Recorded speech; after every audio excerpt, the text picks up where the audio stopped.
हरे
नवे ज्ञानेश्वरी डोळा पहावी पंढरी डोळा पहावी पंढरी डोळा पहावी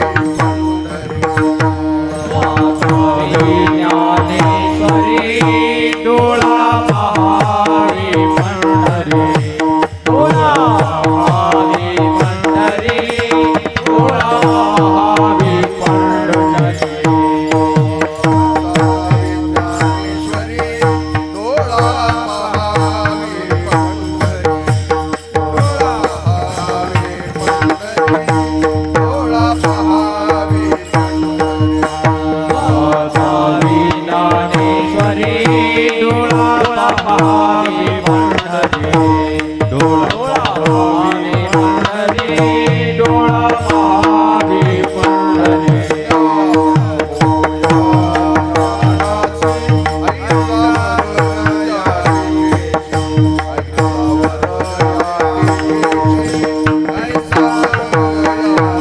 ज्ञान होय अज्ञानाशी ऐसा वरया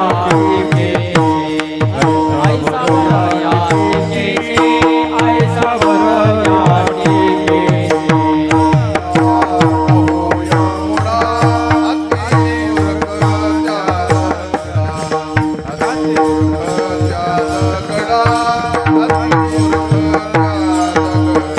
अरे ज्ञान होय मुलांनी मूर्ख जागरणा अति मूर्ख जागरणा अति मूर्ख जागरणा ज्ञान होय ज्ञानाशी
ऐसा वरया ऐसा वरया ऐसा वरया ज्ञान होय ज्ञानाशी ऐसा वरया ऐसा वरया ऐसा वरया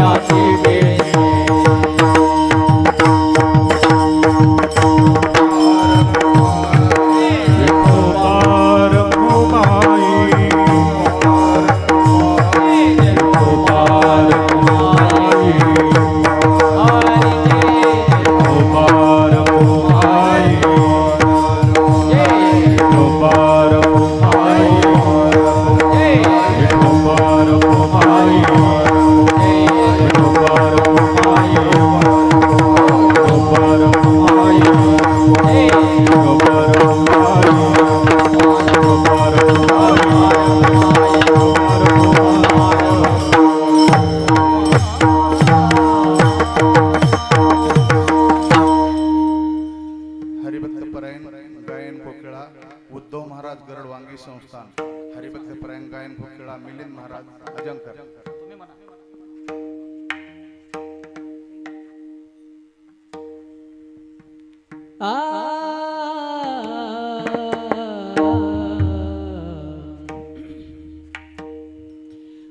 वाचावी ज्ञानेश्वरी वा ज्ञानेश्वरी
अरे पुंड्या मातलाशी उभे केले विठ्ठलाशी.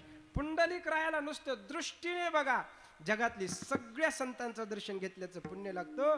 एकदा पंढरपूरला जावा आणि पंढरपूरच्या पांडुरंगाचं दर्शन घ्यावा. जगातल्या सगळ्या देवांचं दर्शन घेतल्याचं पुण्य लागतं. त्या पंढरपूरचं वर्णन एका ठिकाणी महाराजांनी केलंय.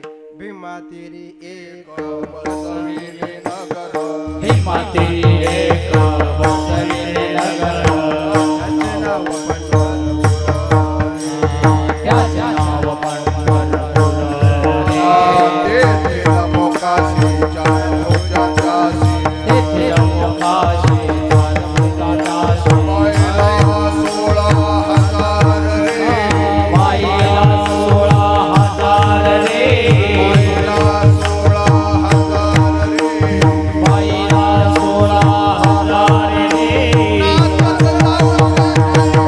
रे.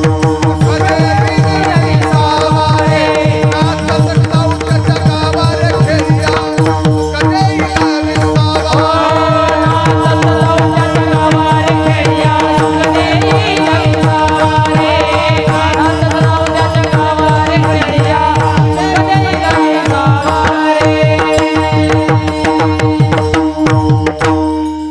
काय गोड वर्णन आहे बघा पांडुरंगाचं. भीमा तीरी एक वसविले नगर त्याचे नाव पंढरपूर रे. तेथील मोकाशी चार भुजा त्याशी. आणि पुढं काय सांगितलंय? बाईला 16,000 रे. म्हणलेला हे कुठं चावडीवर उभारून दौंडी पिटवून सांगतायत संत महात्मे. आमच्या मालकाला आमच्या देवाला बायका किती म्हणले? बाईला 16,000 रे. 16,108 बायका आहेत. दौंडी पिटवून चावडीवर उभा राहून सांगायची काय गरज? इज्जत काढायची गरज आहे का हो? चांगला गुण असेल तर सांगावं, पण असं सांगावं का? अहो माणसाला दोन असले तरी माणसं उघड उघड सांगत नाहीत, स्पष्ट बोलत नाहीत. इथं संत महात्मे चव्हाट्यावर मांडतात देवाला. म्हणजे आमच्या देवाला 16,108 बायका आहेत. काय सांगायची इज्जत चव्हाट्यावर मांडायची काय गरज होती का? तरी सांगतात. काय कारण असावं? माझ्या बुद्धीला असं वाटलेलं. मला एक त्याचा निष्कर्ष मी असा काढला. संतांना हे सांगणं अपेक्षित आहे. काय सांगायचंय संतांना? सांगायचंय बाबा त्याला 16,108 होत्या. किती? 16,108. पण त्याने त्या सगळ्या सोडल्या आणि एका पुंडलिक रायासाठी विटेवरती उभा आहे. 16,108 सोडल्या तुमच्यासाठी विटेवरती उभा आहे. त्याने तुमच्यासाठी 16,000 सोडल्या. त्याच्यासाठी तुम्हाला एक सुटत नाही का? हे सांगायसाठी मला वाटतंय बाईला 16,000 असं सांगून गेले असतील का नाही? बाईला 16,000 असं किती महाराज या पांडुरंगाचं वर्णन करावं. काय गोड आहे.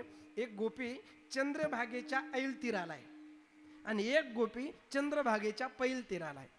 चंद्रभागेची ऐल तीराची गोपिका बसलेली आहे आणि पलीकडच्या तीराची गोपिका पंढरपूरच्या दिशेने पांडुरंगाकडे चालली. पंढरपूरच्या दिशेने पांडुरंगाकडे जाणाऱ्या गोपिकेला इकडची गोपिका पाहते, लांबून हाक मारते आणि ती गोपी काय बोलते तिला? मायात पंथा पती भीमरथ्याम. मा म्हणजे नको, यात पंथा या मार्गाने हे गोपिके हे गवळणी तू जाऊ नकोस, या मार्गाने तू जाऊ नकोस. ती पलीकडची गोपिका म्हणले का जाऊ नकोस? इकडची गोपिका म्हणले तुला माहितीये का हा मार्ग कुठं जातो? म्हणले माहितीये की. कुठं जातो? पंढरपूरला जातो. पंढरपुरात कोण राहतो माहितीये का? म्हणले नाही माहिती. कोण राहतो सांग की. इकडची गोपिका म्हणते ते पंढरपुरामध्ये एक राहतो फार मोठा चोर राहतो. म्हणले चोर. कुणी त्याला चोर म्हणलंय, कुणी त्याला भूत म्हणलंय, हे का नाही? आणि तो भूत असा आहे, तो चोर असा आहे, ज्याच्यावरती झडप मारलं का नाही तो पुन्हा वापस संसारात येतच नाही. तुका पंढरीशी गेला पुन्हा जन्मा नाही आला. तुकोबराय नावाचे साधू असेच पंढरपूरला गेले त्यांच्या संसाराचं फार वाटोळं झालं. काय संसार राहिला? काही राहिला नाही. हे बघ जाऊ नको. संसाराचं वाटोळं करायचं असेल तर खुशाल जा. कसा आहे तो चोर? कसा दिसतो तो? असं पलीकडची गोपिका इकडच्या गोपिकेला विचारते. त्यावेळेस ही गोपिका म्हणते तो कसा दिसतो ऐकायचा आहे? किशोर कोटी तमाल नीलहा. किशोर आहे. किशोर म्हणजे काय? अगदी 16 वर्षाच्या बालकाचं मुलाचं जीव वय पांडुरंगाचं 16 वर्षाचं वय कायम आहे. पांडुरंग 16 वर्षाच्या पुढे जात नाही, 16 वर्षाच्या आतही येत नाही. म्हणून त्या एका कृष्णाष्टकामध्ये एक वाक्य आहे बघा, दिने दिने नवम नवम नमामि नंद संभवम. पांडुरंग तुम्ही रोज बघा, रोज नवीनच दिसेल, रोज नवीनच दिसेल तो तुम्हाला, रोज नवीनच आनंद देईल. ती गोपिका म्हणते तो कसा आहे, 16 वर्षाचा आहे, किशोर का. बर, किशोर 16 वर्षाचा आहे मान्य आहे ग, पण दिसतो कसा, कोटी तमाल नीलहा. याचा अर्थ काय, कोट्यावधी कमळाची फुलं एकीकडे, त्या कमळाच्या फुलांचं सौंदर्य एकीकडे ठेवावं आणि या पांडुरंगाचं, या श्रीकृष्णाचं सौंदर्य एका पारड्यामध्ये ठेवावं. कोट्यावधी चंद्र सूर्याच्या तेजाला लाजवेल एवढा तेजपुंज. तुझी ये निढळी कोटी चंद्र प्रकाश, चंद्र प्रकाश, कमल नयन, कमल नयन, हस्ते वदन, हस्ते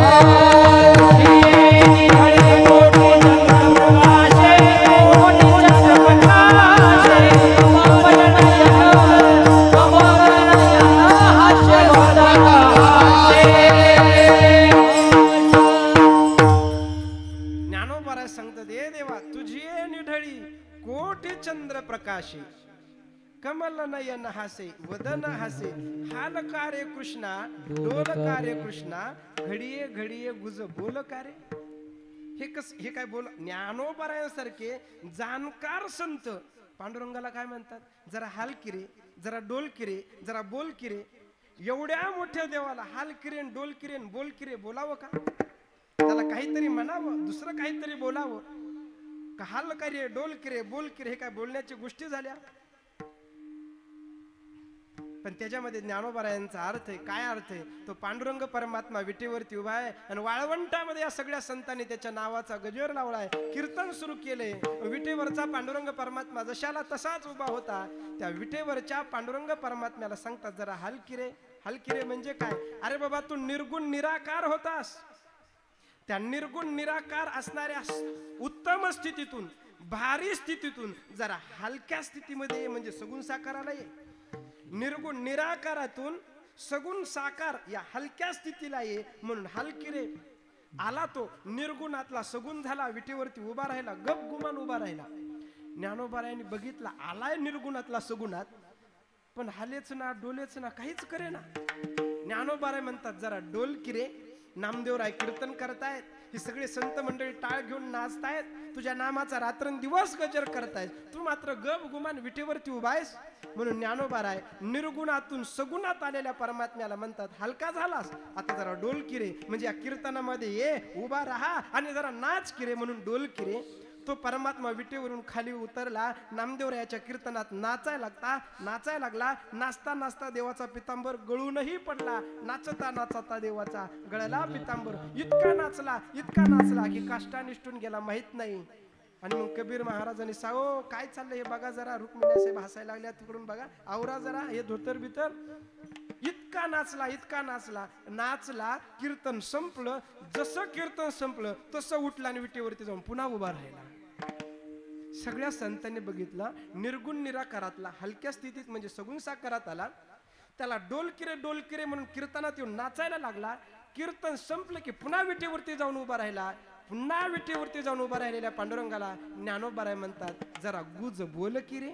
म्हणजे काय? जे गुज अर्जुनाशी कुरुक्षेत्रावरती बोललास, जे गुज उद्धवाशी त्या ठिकाणी बोललास, उद्धव गीतेतून अर्जुनाशी जे बोललास, जे भगवद्गीता रूपी गुज बोललास, ते गुज जरा आमच्याशी सुद्धा जरा बोल की रे. म्हणून जरा गुज बोल का रे. विठ्ठला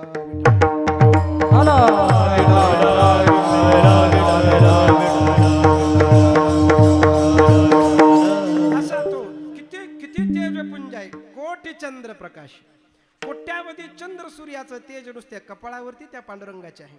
मग आमच्या सगळ्या संतांनी गोड वर्णन केले बघा. राजस सुकुमार मदनाचा पुतळा, राजस सुकुमार. किती गोड आहे महाराज. एक बार रामचंद्र प्रभूंनी धनुष्यबाण तोडला आणि ठरलं, जानकीचे स्वयंवर रामरायाशी ठरलं. रामरायाची रथातून मिरवणूक काढायला लागले. रथातून शहरामधून तो रथ चाललेला आहे. रामराय रथामध्ये बसलेले आहेत. रामराय कुणाची मिरवणूक चालली म्हणून जानकीची, सीतामाईची एक सखी, एक मैत्रीण वरच्या मजल्यावरून खाली पाहते. तिने रामरायाचं सौंदर्य बघितलं आणि वेडीच झाली. तिला काही बोलताच येईना. धावत पळत जानकीकडे गेली, सीतेकडे गेली. सीतेला सांगलेली, सीते अगं काय सांगावं, माझ्या अंतःकरणात किती आनंदाच्या उकळ्या येत आहेत, किती आनंद झालाय म्हणून काय सांगू. जगाच्या पाठीवर मी असं सौंदर्य बघितलं नाही ग सीते. मी अगं पण काय बघितलंस, कुणाला बघितलंस, काय नाव आहे, जरा वर्णन करून सांग ना. त्या सखीची विचित्र अवस्था झाली. ती सखी म्हणते, सीते त्याचं सौंदर्य मी बघितलं एवढंच खरं, पण माझा प्रॉब्लेम असा आहे. म्हणजे काय प्रॉब्लेम आहे, या पश्यती सा न ब्रुते आणि या ब्रुते सा न पश्यती. म्हणजे काय, जे डोळे पाहतात, ज्या डोळ्याने देवाला पाहिलं त्या डोळ्यांना बोलता येत नाही, आणि ज्या वाणीला बोलता येतं त्या वाणीला पाहता येत नाही.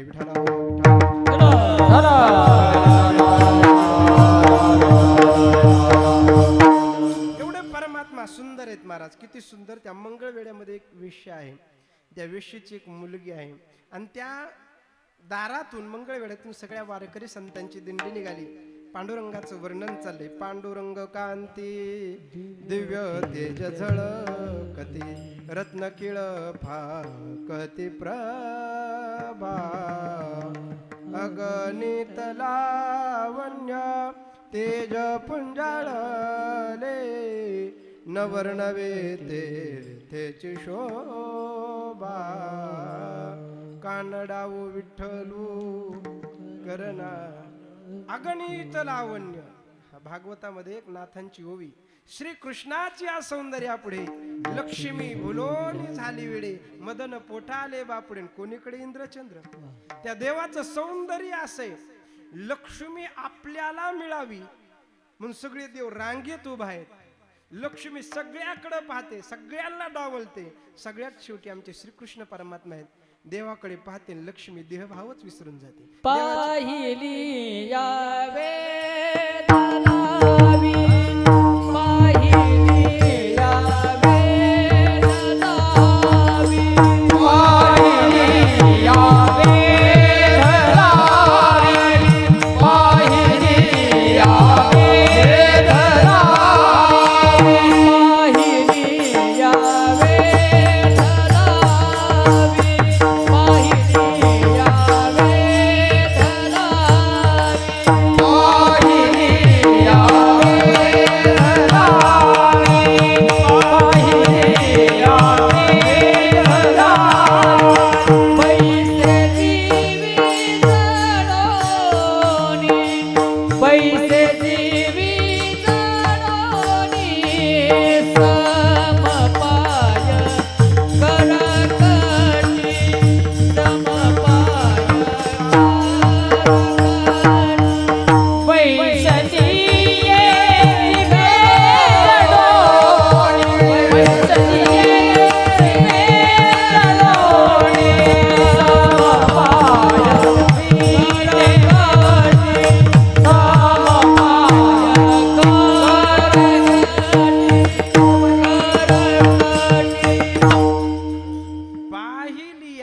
बघितलं ना, बघत नाही हो आपण बघतो का, आपण काय बघतो. आम्ही पंढरपूरला शिकायला होतो पाठशाळेमध्ये, मोक्ष पाठशाळा भाऊंकडं. गावाकडून काही माता मावल्या दर्शनाला यायच्या, विशेष करून नवरात्रामध्ये यायच्या. नवरात्रामध्ये देवाला एवढे अलंकार, एवढं नटवलेलं सजवलेलं असतं, घोंगडी सगळं सजवलेलं असतं. त्या माता मावल्या दर्शन करून यायच्या आणि मठामध्ये आल्यानंतर चर्चा करायच्या. काय बाई, काय देवाला नवरत्नाचा हार घातलेला होता, काय ती चांदीची घोंगडी होती, काय सोन्याचं पिवळा पितांबर होता. ह्यांचं सगळं वर्णन देवाच्या अलंकाराचं. यांनी बघितले देवाचे अलंकार. देव कोणी बघितलाय? ज्ञानोबा म्हणतात आम्ही अलंकार नाही बघितलं, आम्ही देव बघितला. पण कसा? योगिया दुर्लभ तो म्या देखील पाहता पाहता मना नपुर. योग्यांना दुर्लभ असलेला बघितला, म्हणून तो योगी दुर्लभ असणारा देव जर तुम्हाला बघायचा असेल तर जनाबाई सांगतात डोळा पहावी पंढरी. पण डायरेक्ट पंढरपूरला गेलात तर जमायचं नाही. अगोदर ज्ञानेश्वरी वाचा. ज्ञानेश्वरी न वाचता पंढरपूरला गेलात, देवाला बघचाल पण देव कळायचा नाही. ज्ञानेश्वरी वाचून देवाला बघायला गेलात तर मग मात्र देव दिसल्याशिवाय राहायचा नाही. म्हणून आधी ज्ञानेश्वरी वाचावी. ज्ञानेश्वरी वाचल्याने काय होईल? काय आहे ज्ञानेश्वरीमध्ये? कशी वाचावी कशी ऐकावी. ज्ञानेश्वर महाराजांनी खूप चिंतन केलं पहिल्या अध्यायामध्ये. ज्ञानेश्वर महाराज सांगतात ज्ञानेश्वरी कशी ऐकावी. शारदीयेचे चंद्रकळे माझी अमृत कन कोवळे वेचिती मने मवाळे चकोरत लगे तिया परी श्रोता अनुभवावी हे कथा अति हळुवार पण चित्ता आणूनिया. अभिजित महाराज आहेत आमच्याकडे बरं का, मिलिंद महाराज. शारदीयेचे चंद्रकळे, शारदीयेचे म्हणजे काय, शरद पौर्णिमा, शरद ऋतूतील शरद पौर्णिमा त्याला म्हणतात कोजागिरी पौर्णिमा. कोजागिरी पौर्णिमा म्हणजे काय, इंद्र आपल्या हातामध्ये अमृताचा कलश घेऊन येत असतो आणि आकाश मंडलामध्ये तो म्हणत असतोय, लोकांना बघून म्हणत असतोय, बोलत असतोय, को जागर हा, को जागर हा. म्हणजे काय, कोण जागा आहे, कोण जागा आहे, जो जागा आहे त्याला हे अमृत मिळेल. म्हणून अमृताचा वर्षाव होतो, म्हणून आपण दूध ठेवतो, पण ते अमृत आपल्याला मिळत नाही. ज्ञानेश्वर महाराज म्हणतात कुणाला मिळतं, शारदीयेचे चंद्रकळे अमृत कन कोवळे वेचेती मने मवाळे चकोरत लगे. चकोरत लगे म्हणजे काय, चकोराची पिलं किंवा चकोर पक्षी, त्या चकोर पक्षालाच ते अमृताचे कण मिळतात. का आम्हाला का मिळत नाही. ज्ञानेश्वर महाराज म्हणतात चकोरा चंद्रामृत फावले एरा काय आन वाहुनी वारिले. चकोराला चंद्रामृत मिळतं, दुसऱ्याला का शपथ घातली का तुम्ही पिऊ नका म्हणून. पण ज्ञानेश्वर महाराज म्हणतात डोळ्याविन पाहाले वाया जाय. ते अमृतकण बघण्याचे जे डोळे आहेत, अमृतकण वेचण्याची जी दृष्टी आहे, अमृतकण वेचण्याचा जो एकाग्र आणि तन्मयता आहे, ती एकाग्रता, तन्मयता आणि अनन्यता जी चकोराच्या ठिकाणी, ती मानवाच्या ठिकाणी नाही. म्हणून चकोरालाच अमृतकण मिळतात, मानवाला मिळत नाही. आणि जशी चकोराची त्या चंद्राविषयीची अनन्यता आहे, त्या पद्धतीनं तयापरी श्रोता अनुभवावी हे कथा अति हळुवारपण चित्ता आणूनिया. हळुवारपण म्हणजे काय, हळुवारपण म्हणजे अतिशय एकाग्र अंतःकरणाने ज्ञानेश्वरी ऐकायची, एकाग्र अंतःकरणाने ज्ञानेश्वरी वाचायची. ज्ञानेश्वर महाराज 6व्या अध्यायामध्ये सांगतात, ऐसे हळुवारपण येईल तरीच उपयोगा जाईल, ना तरी आगवी गोटी होईल मुकया बहिरयाची. ज्ञानोबा सांगतात असा हळुवारपणा, हळुवारपणा म्हणजे काय, एकाग्रता, तन्मयता, अनन्यता, त्या ऐकण्याविषयीचं प्रेम जर अंतःकरणामध्ये असेल, ज्ञानेश्वरी विषयीचं प्रेम असेल, अनन्यता असेल, एकाग्रता असेल, ऐसे हळुवारपण येईल तरीच उपयोगा जाईल, नाहीतर आगवी गोटी होईल मुकया बहिर्याची. मुक्याने सांगावं बहिर्याने ऐकावं. बहिर्यापुढे ऋषिकेशा गाणी व करा. पंचमालापू आहे का नाही, पंचमालाप म्हणतात संगीतातला फार चांगला आलाप आहे. मला मिलिंद महाराज त्यातलं काही एवढं कळत नाही. पंचमामध्ये गायलेलं जे गायन असतं ते फार गोड असतं म्हणतात. आपले सातारकर महाराज पंचम स्वरामध्ये गायचे असं बोलतात, मला त्यातलं काही एवढं कळत नाही. पण असं पंचमाच्या स्वरामध्ये एवढं गायलं गायकाने, एवढं गायलं गायकाने, पण पुढे बसलेले सगळे बहिरेच होते. हा नाही, हू नाही, डोलत नव्हते, हालत नव्हते. म्हणले काय झालं, बहिर्या पुढे ऋषिकेशा गाणं. बहिऱ्या माणसापुढे पंचमामध्ये जर गायलं तर त्यांना काय कळणार आहे.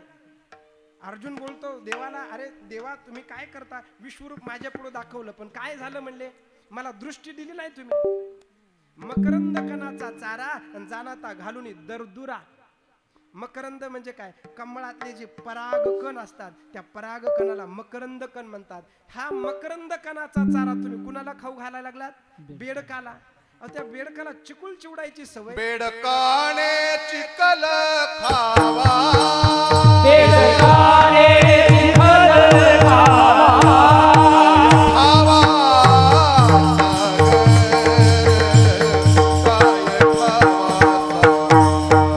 काय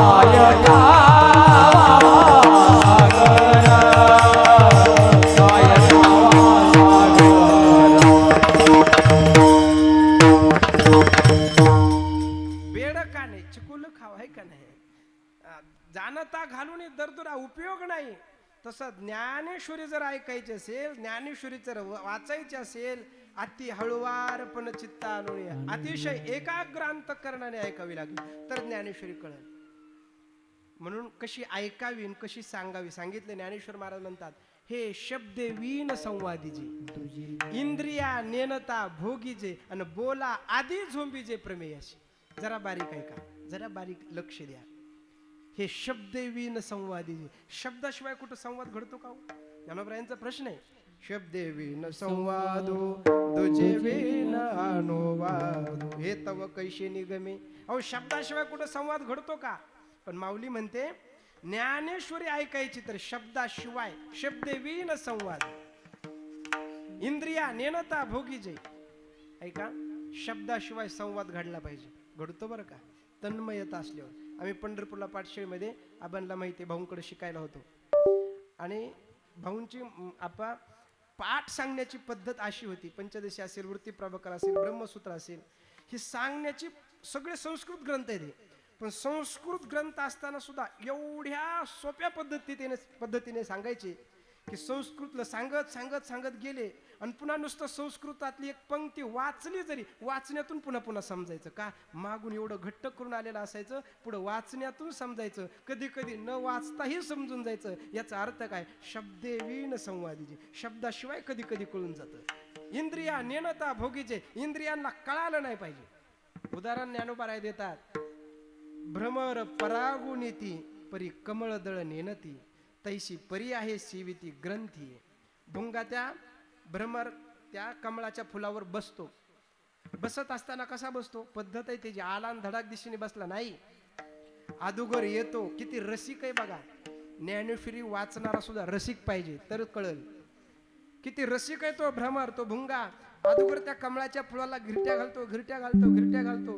हळुवारपणे त्याच्यावर, जसे एखादं विमान लँड होतं का ना, एकदम धडाक दिशेने झालं तर स्फोट होईल, पण हळुवारपणे होईल तर व्यवस्थित पटरीवरती चालेल. तसं तो भुंगा हळुवारपणे त्या कमळाच्या फुलावरती पाय. त्याला काय वाटतं माहिती का? त्याला असं वाटतं, मी जर धडाक दिशेने या फुलावरती बसेल तर या फुलामध्ये जे असणारे मकरंद आहे, बारीक बारीक परागकण आहेत, ते दुमडल्या जातील, विखुरल्या जातील. म्हणून ते विखुरल्या जाऊ नयेत, दुमडल्या जाऊ नयेत, त्या फुलाला दुःख होऊ नये ही भावना त्या भ्रमराच्या अंतःकरणात आहे. म्हणून हळुवारपणे तो भुंगा त्या फुलावरती टेकतो, उतरतो. जशी त्या भुंग्याचं त्या कमळाच्या फुल्याविषयी प्रेम आहे, ती या परी श्रोता. त्याप्रमाणे श्रोत्याने ही ज्ञानेश्वरी वाचायची आणि ऐकायची. विठ्ठला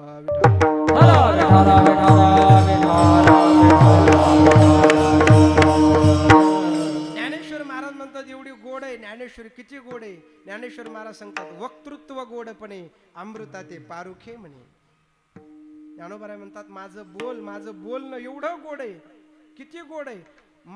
ज्ञानेश्वरीतली ओवी जर एखाद्याने ऐकली, पण ज्ञानेश्वरी वाचणारा पाहिजे बरं, ज्ञानेश्वरी ऐकणारा पाहिजे. इमानदारीने वाचणारा आणि इमानदारीने ऐकणारा असेल ना, तर त्याच्या पुढे एखाद्या ज्ञानेश्वरी वाचकाच्या पुढे राजा इंद्र अमृताचा कलश घेऊन आला. हे बाबा, हो वारकरी बाबा, ज्ञानेश्वरी बाजूला ठेवा, हे अमृत आणले स्वर्गातून, घ्या एवढं गलासभर. ज्याला ज्ञानेश्वरीची गोडी लागली ना, माऊली म्हणते, ज्याला माझ्या बोलण्याची, माझ्या ओवीची, ज्ञानेश्वरीची गोडी लागली ना, तो अमृताला सुद्धा म्हणे, ए इंद्रा, ए राजा इंद्रा, हे तुझं अमृत जरा बाजूला ठेव रे, मला अगोदर ज्ञानेश्वरी वाचू दे. अमृताला सुद्धा पलीकड सारणारा ज्ञानेश्वरीतल्या ओवीत ही ताकद आहे की तो अमृताला सुद्धा बाजूला सारेल. अमृता ते पारुखे म्हणे. 15व्या अध्यायामध्ये गोड ओवी. ज्ञानोबा म्हणतात, किती गोड आहे माझं बोलणं. नाद ब्रह्म खुजे कैवल्य ही तैसे न सजे, ऐसा बोलू देखीजे जेने दैवे. नाद ब्रह्म कशाला म्हणतात हे आबांना माहिती. नाद ब्रह्म कशाला म्हणतात दिनेश महाराजांना माहिती आहे, गायक मंडळीला माहिती आहे. नाद ब्रह्म म्हणजे काय? या भजनाच्या माध्यमातून जे काही आनंद आहे, त्या नादातून निर्माण होणारा जो आनंद आहे, त्या नादातून, त्या छंदातून, त्या भजनातून निर्माण होणारा जो नाद आहे, जो आनंद आहे, त्याला नाद ब्रह्म म्हणतात. तो इतका गोड असतो, ज्याने अनुभवला तो कृतकृत्य होतो. भजनानंदे लागली टाळीन, कोण देहा ते सांभाळी, हे नाद ब्रह्माचं लक्षण आहे. पण ज्ञानेश्वर महाराज सांगतात, माझं बोलणं एवढं गोड आहे की माझ्या ओवी पुढं आणि माझ्या बोलण्या पुढं नाद ब्रह्म सुद्धा खुज होईल. नाद ब्रह्म खुजे कैवल्य हे तैसे न सजे. कैवल्य म्हणजे काय हो? कैवल्य म्हणजे मोक्ष. मोक्ष म्हणजे काय? एक गोष्ट सांगतो ऐका. मोक्ष माणसं म्हणतात काहीतरी वेगळंच आहे, काहीतरी वेदांतातली भाषा. मोक्ष म्हणजे काही नाही हो. आम्ही प्रपंचात जो आनंद भोगतो की नाही, हा आनंद दुःखाने भरलेला आनंद येतो. आणि मोक्ष म्हणजे काय? कैवल्य म्हणजे काय? एखादी केळी असते आणि केळीच्या वरी साल असते, हे का नाही? केळीच्या वरी काय असते? ती साल असते. केळीचा आनंद भेटण्यासाठी प्रतिबंध साल आहे. आता ती सालही काढून टाकली. आता काय? आता नुसता गाभ आहे, तोंडात टाकायचं काम आहे, बस गोडीच गोडी आहे. मोक्ष म्हणजे काय, कैवल्य म्हणजे काय, सोलीव सुख. काय सोल्याला सुख, बस तिथं प्रतिबंधच नाही, नुसतं सुख, नुसतं आनंद. आनंदाची डोही आनंद तरंग, आनंदाची अंग, बस बस बस, बोलायचंच नाही. जशी सोल्याली केळी तसा सोल्याला आनंद म्हणजे कैवल्य म्हणजे मोक्ष आहे. पण ज्ञानोबा म्हणतात तो मोक्ष म्हणजे निखिल आनंद, शुद्ध आनंद. पण माझं बोलणं एवढं गोड आहे की कैवल्य ही तैसे न सजे. कैवल्य म्हणजे मोक्ष सुद्धा माझ्या बोलण्याच्या पुढं शोभणार नाही. कैवल्य ही तैसे न सजे, ऐसा बोलू देखी जे जेने दैवे. असं माझं बोलणं ज्ञानोबा म्हणतात. माऊलींना विचारलं किती गोड. ज्ञानोबा 15व्या अध्यायात सांगतात, पूर्ण चंद्राची या कोडी, वक्तृत्वा घापे कुरुंडी तैशी आणि गोडी अक्षराती. जरा बारीक आहे का, ज्ञानेश्वर महाराज सांगतात पूर्ण चंद्राची या कोडी. पूर्ण चंद्र कशाला म्हणायचं, पौर्णिमेला जो येतो ना त्याला पूर्ण चंद्र म्हणायचं. असे किती चंद्र, पूर्ण चंद्राची या कोडी, कोडी म्हणजे कोटी, 1 कोटी चंद्र, परिपूर्ण असणारे 1 कोटी चंद्र. वक्तृत्वा घापे कुरुंडी, कुरुंडी कशाला म्हणतात आपल्याला, या माता माऊल्या कुरुंडी करतात पण ह्यांना माहित नाही. कुरुंडी काय बघा, एखादा भाऊ बिजेला आपली बहीण येते आणि बहीण भावाला ओवाळत असताना काय करते, त्या ताटामध्ये दिवा असतो, दिवा ओवाळते. ते मुटके असतात, मुटके असतात ना तुमच्याकडे, ते मुटके ओवाळते. अजून काय असतं, थोडासा रुपया, 5 रुपये 10 रुपयाचा ठोकळा असतो तो ओवाळते. अजून काय असतं, एक सोन्याची नथ किंवा सोन्याची अंगठी असते, ती सोन्याची अंगठी त्या भावावरून ओवाळते.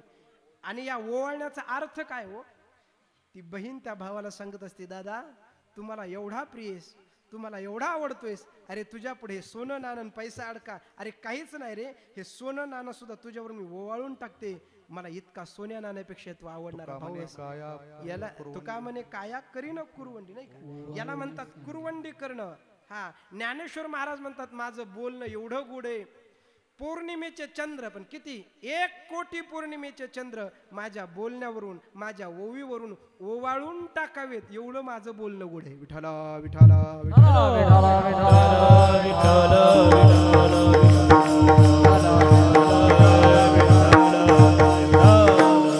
किती गोड. अहो आपण ज्ञानेश्वरी वाचत नाही हो, ज्ञानेश्वरी वाचा, एक बार वाचा, म्हणून तर वाचावी ज्ञानेश्वरी घेतली आज. एक बार वाचा. ज्ञानोबा म्हणतात, अरे खेचराची आई मना, अनिल सात्विकाचा पाना, श्रवणासवे सुमना समाधी जोडे. खेचर म्हणजे कळतं का तुम्हाला, खेचर म्हणजे आपल्या संप्रदायामध्ये एकाचं नाव आहे बघा, विसोबा खेचर. त्याचं नाव विसोबा खेचर नाही, विसोबा चाटी आहे. पण खेचर का म्हणतात त्याची एक पूर्वमीमांसा आहे. काय आहे, ज्ञानेश्वर महाराजांना मांडे खाण्याची इच्छा झाली, मुक्ताईला सांगितलं, मुक्ते मला आज मांडेच खाऊ वाटतात ग. पण समाज एवढा वाईट होता, मला ज्ञानोबाऱ्याला मांड्याला जी खापर लागतं ते देऊ दिलं नाही, ते खापर फोडलं. ज्ञानेश्वर महाराजाकडे मुक्ताबाई रडत रडत येतात, दादा आयुष्यात कधी नव्हतो, आज माझ्याकडे मांड खाण्याची इच्छा व्यक्त केली, दादा तुझी ती इच्छा ही अभागी बहीण पूर्ण करू शकत नाही, मला माफ कर. ज्ञानराज योग्यांचे माऊली ज्ञानोबाऱ्या सांगतात, मुक्ते घाबरू नकोस, चिंता करू नकोस, हे जग असंच आहे, हे जग असंच आहे.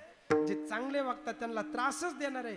ऐक मुक्ते, जिचा भाऊ ज्ञानेश्वर आहे त्याच्या बहिणीला रडायची गरज नाही, माझ्या पाठीवरती तू मांडे भाज. ज्ञानोबाऱ्याने योग अग्नीने आपली पाठ तप्त केली, हा राग ज्ञानोबाऱ्याच्या अंतःकरणात आहे. पण घटाघटा गिळला महाराज का, या समाजाचं कल्याण करण्यासाठी.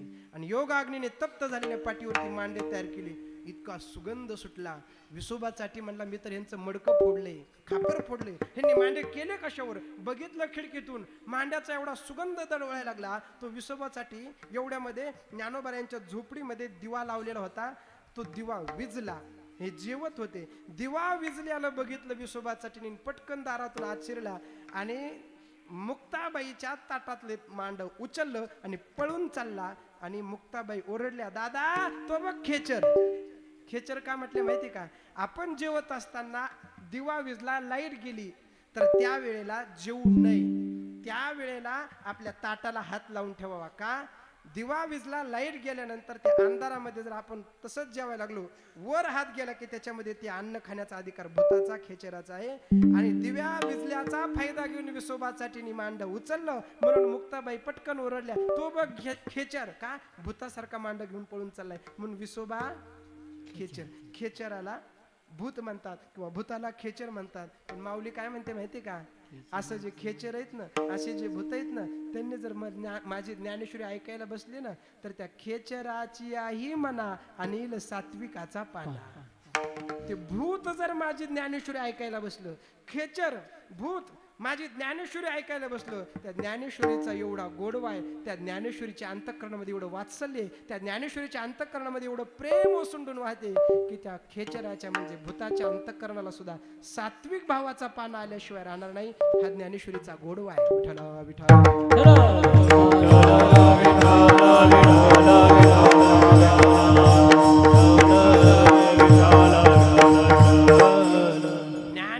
ज्ञानेश्वरी म्हणजे काय हो. दोंडा महाराज आपल्या पंढरपूरला होऊन गेले मोठे, 50 वर्ष ज्ञानेश्वरीची सेवा केली.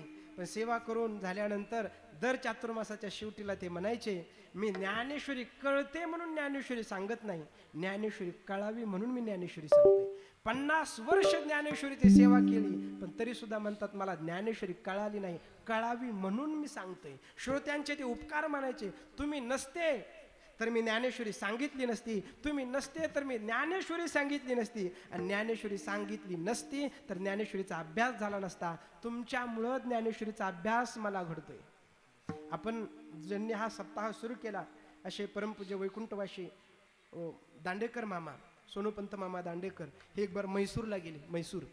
आणि म्हैसूरला गेल्यानंतर तिथे एक मोठे प्रोफेसर होते, फार विद्वान होते, PhD केलेले होते. आणि त्यांना जसा शाळा कॉलेजचा अभ्यास त्यांनी केलेला होता, तसा आध्यात्मिक ग्रंथाचाही फार मोठा अभ्यास त्यांनी केलेला होता. संस्कृत ग्रंथांचा अभ्यास केलेला होता.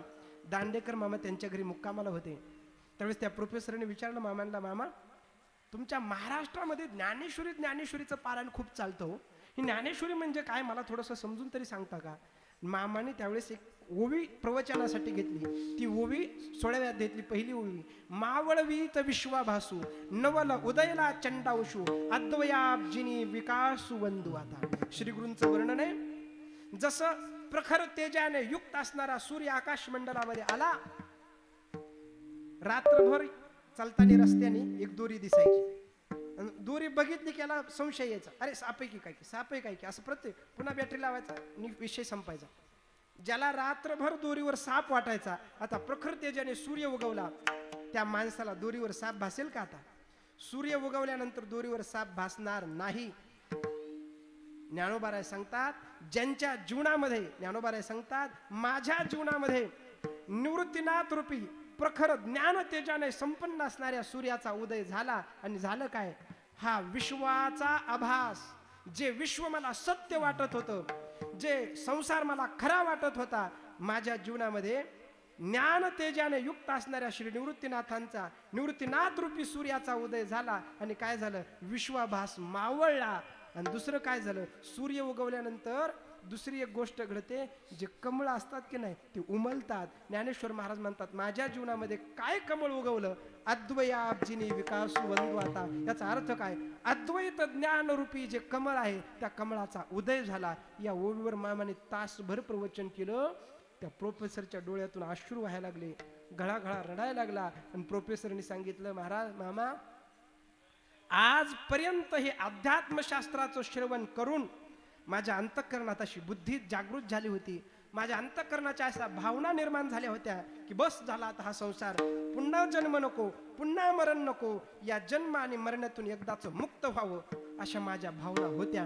पण मामा ज्या दिवशी तुम्ही मला ज्ञानेश्वरीतली एक ओवी सांगितलीत ना, माझ्या ह्या भावना संपूर्ण नष्ट झाल्या. मला आता असं वाटत नाही की मी आता जन्मू नये, मला असं वाटत नाही की मी मरू नये, मला आता असं वाटत नाही की मी मुक्त व्हावं, मला मुक्त व्हावं वाटत नाही, मला उलट आता मला जन्म घ्यावा वाटतो. मी पुन्हा जन्म घेईन, महाराष्ट्रात घेईन, मराठी बोलणाऱ्या माणसात घेईन, करीन काय, ज्ञानेश्वरीचा अभ्यास करीन. मला हा जन्म ज्ञानेश्वरीचा अभ्यास करण्यात घालवता आला नाही, पुढचा जन्म घेऊन ज्ञानेश्वरीचा अभ्यास करीन. आपण ज्या ज्ञानेश्वरीच्या सतत सान्निध्यात आहोत, परंतु आपण त्या ज्ञानेश्वरीकडे कानाडोळा करतात. काही माणसं असे होऊन गेलेत, मला पुन्हा जन्म मिळावा आणि ज्ञानेश्वरीचा अभ्यास करण्याची संधी मिळावी, एवढी ज्ञानेश्वरी दुर्लभ आहे. एक जण म्हणला माऊली ज्ञानेश्वरी आहे हो खरं आहे सगळं पण वाचायलाच येत नाही. एक माता भगिनी आली, वृद्ध आजी आली, म्हणली बाबा ज्ञानेश्वरी वाचा येत नाही.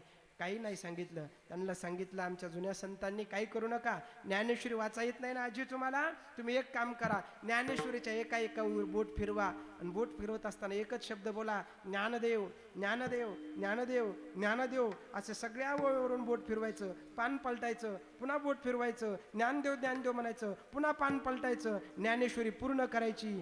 आणि ज्यांनी असं केलं त्यांचं काय होईल, ज्ञानदेव ज्ञानदेव म्हणता ज्ञानदेव देतो, वासुदेवची होतो अखंड वदनी देतो. नुसतं ज्ञानदेव ज्ञानदेव त्या माता माऊलीने म्हणलं आणि तिने सांगितलं महाराज मला वर्तमानपत्र वाचायला येत नाही, मला बाकीचे पुस्तक वाचा येत नाही, पण मला ज्ञानेश्वरी वाचायला येते. काय बोलते ती, मला पेपर वाचा येत नाही पण मला ज्ञानेश्वरी वाचता येते. आणि काही काही असे बहादर आहेत ते MA झालेत, त्यांना वर्तमानपत्र वाचा येतं पण ज्ञानेश्वरी वाचायला गेल्यानंतर ते म्हणतात महाराज मला सगळं शिकलो पण ज्ञानेश्वरी जमतच नाही. MA झालेल्या ज्ञानेश्वरी वाचत नाही, वाचता येत नाही, वर्तमानपत्र वाचतोय पण ज्ञानेश्वरी वाचत नाही. आणि एक माऊली अशा भावनेने ज्ञानेश्वरी वाचते, तिला ज्ञानेश्वरी वाचता येते पण वर्तमानपत्र वाचा येत नाही. याचा अर्थ काय, भाव धरून या वाचे ज्ञानेश्वरी, कृपा करी हरी तयावरी विठोबा. जय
ज्ञानेश्वरी, डोळा पहावी पंढरी, ज्ञान हो या ज्ञानाशी, ऐसावर या टिकेशी.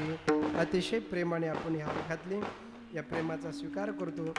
हे पांडुरंगाचं हे खरं तर टाक घालायला पाहिजे, पण त्याचं वजन एवढं झालंय हे फार मान निघून जाईल एवढं मोठं वजन आहे त्या हाराचं. महाराज झाला बारीक, हार झाले मोठे. वाचावी ज्ञानेश्वरी, डोळा पहावी पंढरी. काय होईल ज्ञानेश्वरी वाचल्यानंतर, ज्ञान होय अज्ञानाशी, ऐसा वर या टिकेशी. विठ्ठला विठ्ठला.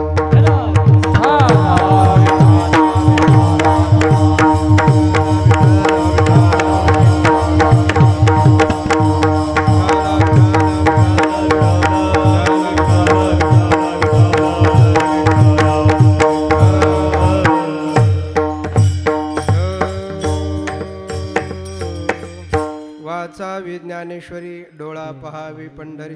होईल काय, ज्ञान हो या ज्ञानाशी, ऐसा वर या टिकेशी. कितीही अज्ञानी असू द्या त्याला ज्ञान होईल. हा ज्ञानदेवांच्या ज्ञानेश्वरीला दिलेला वर आहे. ऐसा वर या टिकेशी. आपण पसायदान वाचला असेल, पसायदानामध्ये एक ओवी बघा, चला कल्पतरूंचे आरव, चेतना चिंतामणीचे गाव, बोलते जारण व पियुषण, चंद्रमे लांछन, मारतंड किंबहुना सर्व सुखी. आणि शेवटच्या ओवीच्या आधीची एक ओवी बघा, ऐसा वर या टिकेशी. काय वर आहे, आणि ग्रंथोपजीवीये, विशेष लोकीये, दृष्टा दृष्ट विजये होवा विजय. 5 मिनिटात सेवा समाप्त करतो, जरा बारीक आहे का. ज्ञानोबा सांगतात. आणि ग्रंथोपजीवी आहे. ग्रंथोपजीवी म्हणजे काय? ग्रंथोपजीवी म्हणजे काय? ग्रंथोपजीवी ऐका, ग्रंथ हेच ज्यांचं जीवन झालंय ते ग्रंथोपजीवी. दोन प्रकार आहेत, दोन गोष्टी. एक आहेत ग्रंथ जगे, लक्षात येते का बघा. एक आहेत ग्रंथ, मगाच्या सारखा आवाज करा सिस्टीम वाले, आवाज पाहिल्यासारखा करा. एक आहेत ग्रंथ जगे आणि दुसरे आहेत ग्रंथोपजीवी. ग्रंथ जगे कोण? 4 कीर्तन पाठ करायचे, 4 टिपणं पाठ करायचे आणि 4 कीर्तनावरती 4 अभंगावरती कीर्तन करून 4 कोटी मिळवायचे. हे ग्रंथ जगे येतं, ग्रंथोपजीवी नाहीत. ज्ञानेश्वर महाराज ग्रंथावर जगणाऱ्यांसाठी मागत नाहीत. ग्रंथ जग्यांचं मला घेणं देणं नाही म्हणतात माऊली. पण जे ग्रंथोपजीवित म्हणजे काय? 5 दिवसाचा 7 दिवसाचा उपाशी समोर ताट वाढले, पंचपक्वान्नाचं भोजन वाढले, पण नियम आहे ज्ञानेश्वरीची ओवी वाचल्याशिवाय खायचं नाही. नियम आहे ज्ञानेश्वरीची ओवी वाचल्याशिवाय, 5 तरी ओवी वाचल्याशिवाय जेवायचं नाही. 7 दिवसाचा उपाशी पंचपक्वान्नाचं जेवण आहे, तुम्ही जरा बाजूला ठेवा. आधी मला ज्ञानेश्वरीचा नेम करू द्या. 10-15 ओव्या वाचल्याशिवाय अन्नाचा कण पोटात घालणार नाही. ग्रंथोपजीवी. ग्रंथ हेच ज्यांचं जीवन झाले. मरण जवळ आलं तर यमाला, त्या विष्णुदूतांना, शिवदूतांना सांगेल थांबा जरा, मला ज्ञानेश्वरीचा नेम पूर्ण करू द्या, मग तुमच्या सोबत यायला तयार आहे. काय? ज्यांचं जीवनच ज्ञानेश्वरी झालंय, ज्यांचं जीवनच गाथा झालंय, गाथा ज्ञानेश्वरी वाचल्याशिवाय पाण्याचा थेंब सुद्धा घेणार नाही, ग्रंथोपजीवी माणसं इथे. ज्ञानोबा सांगतात, निवृत्तीनाथ महाराज, दादा मला एवढं दान द्या. काय दान द्या? जे ग्रंथोपजीवी माणसं आहेत ना, हे सामान्य नाहीत बरं, विशेष लोकीय. या लोकातली ही माणसं विशेष आहेत ज्यांचं ज्ञानेश्वरी जीवन झालंय. या मृत्यू लोकातले ते माणसं विशेष आहेत ज्यांचं गाथा जीवन झालंय. ज्ञानेश्वर महाराजांनी, तुकोबारायांनी कुठं म्हणलं नाही ज्ञानेश्वरी गाथा पाठ करा. काही काही ज्ञानेश्वरी गाथा पाठ करतात, पण मी ज्ञानेश्वरी पाठ केली म्हणून जगात मिरवतात. ज्ञानेश्वर महाराज सांगतात, तुला कोणी कुटाणा करायला सांगितलं होता पाठ करायचा? पाठ नका करू, एक तरी ओवी अनुभवावी. ग्रंथ हेच जीवन झालं, विशेष आहेत ते माणसं. माऊली काय मागतात त्यांच्यासाठी? दृष्ट अदृष्ट विजय हुवा विजय. दृष्ट फळ म्हणजे धनसंपत्ती आणि अदृष्ट फळ म्हणजे मोक्ष संपत्ती, कैवल्य संपत्ती, ज्ञान संपत्ती. एक दिसणारं फळ आणि एक न दिसणारं फळ, या दोन्हीही फळामध्ये विजय होवा विजय, त्यांचा विजय व्हावा. ज्ञान संपत्तीमध्येही त्यांच्यासारखा दुसरा नसावा आणि धनसंपत्तीमध्ये सुद्धा त्यांच्यासारखा दुसरा नसावा. दृष्ट आणि अदृष्ट दोन्ही फळामध्ये त्यांचा विजय व्हावा. कुणाचा? ग्रंथोपजीवी माणसांचा. हे दान मागितलं. मागितल्यानंतर निवृत्तीनाथ दादांनी कंजूसपणा केला का? चिकटपणा केला का? तेथ म्हणे श्री विश्वेश्वराओ. ही आपण आपली भूमी निवृत्तीनाथ दादांच्या समाधीने पवित्र झालेली भूमी आहे. विश्वेश्वराओ म्हणजे काय? विश्वाचे राजे श्री निवृत्तीनाथ महाराज. विश्वाचे राजे निवृत्तीनाथ काय म्हणाले? ते तर म्हणे श्री विश्वेश्वराहो, ज्ञानदेवा हा होईल दान पसाव. पसाव म्हणजे प्रसाद. जे तू माझ्याकडं प्रसादाचं दान मागितलंस ना ज्ञाना, हे दान मी तुझ्या पदरात टाकलं, हा होईल. हे असंच होईल म्हणजे काय? जे ग्रंथोपजीवी आहेत त्यांचं कल्याण होईल. हे असंच होईल. हे वर प्राप्त झाल्या बरोबर ज्ञानदेवांना किती सुख झालं. येणे वरे ज्ञानदेव सुखिया झाला, येणे वरे ज्ञानदेव सुखिया झाला, येणे वरे ज्ञानदेव. ज्ञानदेवांना अतिशय सुख झालं. म्हणून तुम्हाला एक विनंती माझे सर्वांना, जे ज्ञानेश्वरी पारायणाला बसलेत त्यांनी तर खूप भाग्यवान आहे. जे बसले नाही त्यांनी एक बार बसा, कारण ज्ञानेश्वरीमध्ये नाही असा विषय नाही. हे मोबाईल तुम्ही ऐकता, थोडंसं विषयांतर करतो. या मोबाईलचा शोध ज्ञानेश्वरीचा आहे, या विजेचा शोध ज्ञानेश्वरीचा आहे. मोबाईलचा शोध सांगू तुम्हाला. मोबाईल नाव नाही पण शोध मोबाईलचा आहे. ज्ञानेश्वर महाराजांची एक ओवी बघा. पृथ्वीची या पैसारा घडी न लगता विरा, एकाची उड्डाणे साताही सागरा प्रदक्षिणा करीजो, ऐसा वहिलिया गतिमंतात पवनु तोमी पंडू सुता. पृथ्वीच्या पैसारा म्हणजे काय? ऐका, शाळेमध्ये कॉलेजमध्ये जाणाऱ्या मुला मुलींना असं वाटतं आम्ही शाळे कॉलेजमध्ये जातो म्हणजे फार हुशार झालो, ही ज्ञानेश्वरी गाथा वाचणं म्हणजे येड्या वारकऱ्यांचं काम आहे, गबाड्या माणसाचं काम आहे, भोळ्या बाबड्या माणसाचं काम नाही नाही नाही. हे त्रिवार खोट आहे. ऐका, ज्यांना MPSC UPSC पास व्हायचंय, एक वारकऱ्याचा पोरगा MPSC UPSC ला परीक्षेला बसला. वारकऱ्याने सांगितलं, पोऱ्या काय अभ्यास करायचा आहे तर कोर, तू वारकऱ्याचा पोरगा आहे, आधी ज्ञानेश्वरी वाचल्याशिवाय कुठल्याच अभ्यासाची तयारी करू नकोस. तो पोरगा रोज अभ्यास, चिकित्सक होता, बुद्धिमान होता, ज्ञानेश्वरीचा चिकित्सक पद्धतीने अर्थाचा विचार करायचा, अर्थदृष्टीने ज्ञानेश्वरी वाचायचा. 1 नंबर 4 अंकाने वारकऱ्याचा पोरगा महाराष्ट्रामध्ये पहिला आलाय, लक्षात ठेवा. ज्ञानेश्वरीत नाही असं नाहीच. PhD करणाऱ्या, MPSC UPSC करणाऱ्या पोरांनी, नीटची परीक्षा देणाऱ्या डॉक्टरांनी ज्ञानेश्वरी वाचा. काय या विश्वातले पहिले फिलॉसॉफर आमचे संत सम्राट ज्ञानेश्वर महाराज आहेत. मोबाईलचा शोध आहे, ऐका ओवी, मोबाईलचा शोधाची. पृथ्वीच्या पैसारा म्हणजे पृथ्वीचा पसारा केवढा मोठा आहे, फार मोठा आहे. 7 द्वीपाचे मेदिनी, 7 द्वीपाने 9 खंडाने युक्त ही पृथ्वीचा पसारा आहे.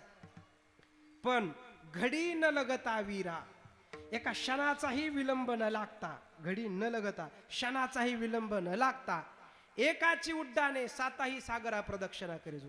एका क्षणाचाही विलंब न लागता एकाच क्षणामध्ये 7 सागराच्या पलीकडं अमेरिकेला जाऊन पोहोचतो. असा जो वारा आहे, असा जो पवन आहे, भगवान सांगतात तो वारा तो माझं रूप आहे, ज्ञानेश्वर महाराज सांगतात. आता मला सांगा, एका क्षणाचा विलंब न लागता इथला वारा अमेरिकेत जाऊ शकतो का? मान्सून म्हणजे काय हो? मान्सून म्हणजे एक विशिष्ट प्रकारचा वारा की जो आल्यानंतर पावसाला अनुकूल होतो, त्याला मान्सून म्हणायचं. केरळमध्ये मान्सून आला तर त्या केरळमधल्या वाऱ्याला, मान्सूनला इथं यायला 15 दिवसाचा कालावधी लागतो. आणि ज्ञानेश्वर महाराज म्हणतात, माझ्याकडे एक असा वारा आहे की तो वारा एका क्षणाचा विलंब न लागता 7 सागराच्या पलीकडं, या पृथ्वीच्या पलीकडच्या टोकाला अलीकडच्या टोकावरून जातो. असा वारा कुठला आहे? असा वारा दुसरा तिसरा कुठलाच नाही. हा वारा म्हणजे ध्वनी लहरी आहेत, ज्याला आपण रेडिएशन म्हणतो, ज्याला आपण रेंज म्हणतो. या रेंजचा, या रेडिएशनचा, या ध्वनी लहरींचा आपण इतर बोललेला शब्द, मोबाईलमध्ये इथं बोललेला शब्द 7 सागराच्या पलीकडे अमेरिकेत बसलेल्या माणसाला एका क्षणाचा विलंब न लागता जशाच्या तसा तो शब्द ऐकायला जातो. हे कशाच्या माध्यमातून? हे ध्वनी लहरींच्या माध्यमातून. सॅटेलाइटच्या द्वारा, हे सॅटेलाइट टावरला जोडलेले असतात, सॅटेलाइटच्या द्वारा tower to tower, tower to tower इथला शब्द अमेरिकेतल्या माणसाला ऐकायला जातो. हे कशाच्या माध्यमातून? हे ध्वनी लहरी अर्थात रेडिएशन. ह्या ध्वनी लहरींचा, या रेडिएशनचा शोध या विश्वामध्ये, या जगामध्ये पहिल्याने कुणी लावलेला असेल तर संत सम्राट ज्ञानेश्वर महाराजांनी लावलाय. म्हणून पहिलं सिम कार्ड जिओच्या नावावर नाही, ज्ञानेश्वर महाराजांच्या नावाने काढायला पाहिजे होतं. या संशोधनाचं पेटेंट असतात, या शास्त्रज्ञाला ते मिळतं. ज्याने संशोधन केलं ते पेटेंट त्यांना मिळलं जातं. या मोबाईलच्या आणि या सिम कार्डच्या, या रेडिएशनच्या आणि ध्वनी लहरीच्या संशोधनाचं पेटेंट जर समर्पित करायचं असेल तर या विश्वाने कृतज्ञ भावनेने ज्ञानेश्वर महाराजांच्या समाधीवर, आळंदीवरती जाऊन हे पेटेंट समर्पित केलं पाहिजे. का? या मोबाईलचं संशोधन ज्ञानेश्वर महाराजांनी केले, या विजेचं संशोधन ज्ञानेश्वर महाराजांनी. ज्ञानेश्वरी म्हणजे येड्या गबाळ्या माणसाचं काम नाही, येड्या गबाळ्याला हुशार व्हायच्या माणसाचं काम म्हणजे ज्ञानेश्वरी वाचणे. म्हणून विनंती आहे, वाचावे ज्ञानेश्वरी, डोळा पहावी पंढरी, ज्ञान होया ज्ञानाशी, ऐसा वर या टिकेशी, वाचील जो कोणी जनी त्याशी लोटांगणे. जनाबाई म्हणते, एक बार आपलं बोट ज्ञानेश्वरीच्या हातात द्या, ज्ञानेश्वरी तुमच्या बोटाला धरून कल्याणाकडे घेऊन गेल्याशिवाय राहणार नाही. एक गोष्ट सांगतो, सेवा समाप्त करतो. मायबाप आहेत, त्या मायबापांना लेक जास्त आवडते का लेकीचं लेकरू जास्त आवडते? ओ तुम्ही का सगळे ब्रह्मचारी बुवा, काय समजा ना बी मला. मायबापाला स्वतःची लेक मुलगी जास्त आवडते का मुलगी सासरला गेलेली मुलगी नातवंडाला घेऊन आल्यानंतर त्या मुलीपेक्षा ते नातवंड जास्त आवडतात? नातवंड जास्त आवडतात. मुलगी तर कळती झाली, मोठी झाली, तिच्या प्रपंचात गुंग झाली. आता लेक नाही, लेकीची लेकर जास्त आवडतात. ज्ञानेश्वर महाराजांची लेक म्हणजे ज्ञानेश्वरी. तुम्ही आळंदीला जाऊ नका, आळंदीला जाऊ नका. नाही गेले ना, ज्ञानेश्वर महाराज रागवणार नाहीत, ज्ञानेश्वर महाराज नुकसान करणार नाहीत. आळंदीला जाऊ नका, पण ज्ञानेश्वर महाराजांची लेक आहे ज्ञानेश्वरी, घरीच बसा त्या लेकीच्या कुशीत शिरा, त्या लेकीचा पाहणा प्या. ज्ञानेश्वर महाराज म्हणतील माझ्याकडे आला नाहीस काही अडचण नाही, माझ्या लेकीचं लेकरूस म्हणून माझ्याकडे आलेल्याचा उद्धार होईल नाही होईल मी माझं पुन्हा बघेल, पण माझ्या लेकीचे जे लेकर आहेत अर्थात ज्ञानेश्वरीचे जे लेकर आहेत त्यांचा उद्धार मात्र केल्याशिवाय मी राहणार नाही. ज्ञानेश्वर महाराजांचा हा ऐसा वर या टिकेशी, म्हणून जनाबाई म्हणते वाचील जो कोणी लोटांगणी जणी त्याशी. लोटांगणी आपल्या सर्वांच्या चरणामध्ये लोटांगण घालतो.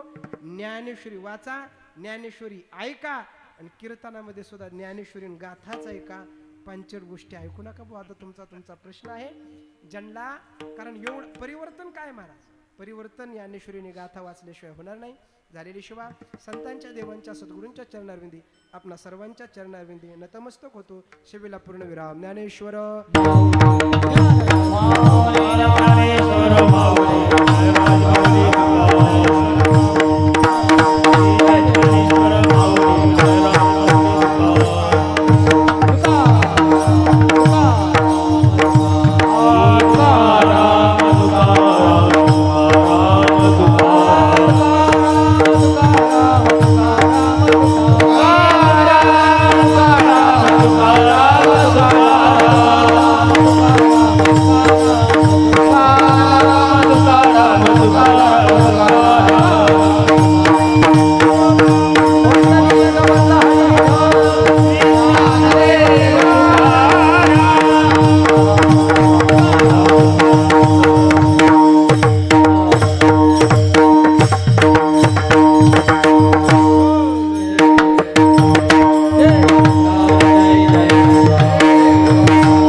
नाही विचारिला अधिकार